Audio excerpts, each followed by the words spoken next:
Շնորհակալ եմ այս հնարավորության համար։ Պարոն վարչապետ, Հայաստանն ու Ադրբեջանը հայտարարեցին, որ խաղաղության համաձայնագրի շուրջ բանակցությունները ավարտվել են, բայց դրանից հետո Ալիևը հայտարարեց, որ զրո վստահություն կա Հայաստանի նկատմամբ։ Այժմ էլ Ադրբեջանը անդադ կեղծ տեղեկություններ է տարածում, թե մենք սահմանային լարվածություններ ենք ստեղծում։ Նախ ինչով եք պայմանավորում Ադրբեջանի այս գործելավոճը եւ հնարավոր է արդյոք նոր էսկալացիա։ Եթե վստահության խնդիր չլիներ, երկու տարբերակ կամ խաղաղության պայմանագիրը վաղուց ստորագրված կլիներ կամ խաղաղության համաձայնագրի կարիք չէր լինի եւ նաեւ վստահության հետ կապված խնդիրներն են պատճառը, որ խաղաղության համաձայնագրի համաձայնեցված տեքստում կա կարգավորում, այդ թվում վստահության բարձրացման միջոցների վերաբերյալ։ Նկատի ունեմ վստահության պակասը կամ բացակայությունը, չեմ կարծում, թե անակնկալ պետք է լինի այն միջավայրում,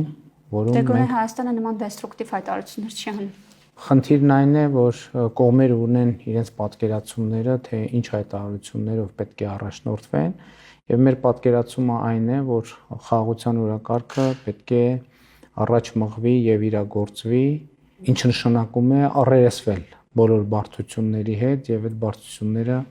փորձել լուծել եւ հասցեագրել եւ այդ առումով իհարկե շատ կարեւոր իրադարձություն է տեղի ունեցել, որ խաղաղության համաձայնագրի տեքստի վերաբերյալ բանակցությունները Հայաստանի եւ Ադրբեջանի միջև ավարտվել են խաղաղության համաձայնագրի տեքստի համաձայնեցմամբ։ Այսինքն ըստ էության մենք ունենք փաստաթուղթ, որը եւ Հայաստանի Հանրապետության եւ Ադրբեջանի Հանրապետության համար ընդունելի է եւ հետեւաբար հաջորդ փուլը տրամաբանորեն պետք է լինի այդ փաստաթղթի ստորագրումը։ Ինչ վերաբերվում է էսկալացիոն տրամաբանությամբ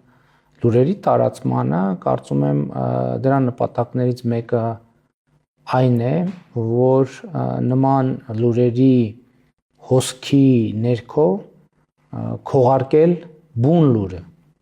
Իսկ բուն լուրը հետեւյալն է, որ խաղաղության համաձայնագրի տեքստը համաձայնեցված է եւ սպասում է ստորագրման եւ հետեւաբար պետք է ստորագրվի եւ ես միանշանակ արձանագրել եմ, որ պատրաստ եմ իմ ստորագրությունը դնել այդ տեքստի տակ, ինչ վերաբերվում է էսկալացիային, ընդհանրապես պետք է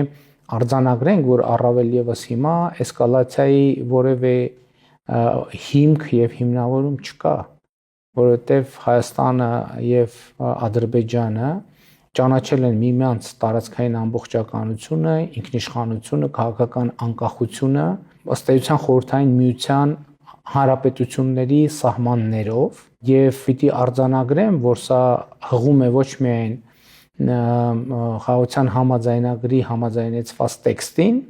այլև հղում է այլևս երկու երկրներում դե յուրե իրավական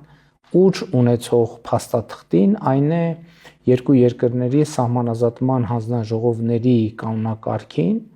որտեղ Ալմաթի հռչակագիրը, որում իմ նշած սկզբունքները արձանագրված են, ահա այդ սկզբունքները Ալմաթի հռչակագրի ձևով դարձել են Հայաստանի եւ Ադրբեջանի միջև սահմանների սահմանազատման բազային սկզբունք։ Այսինքն գիտեք, էսկալացիան կարող են լինել ուժեր, ովքեր էսկալացիայի կողմնակից են, կարող են լինել ուժեր, որոնք էսկալացիայի հակառակորդ են, բայց էսկալացիան պետք է ունենա հիմնավորում։ Այդ էսկալացիան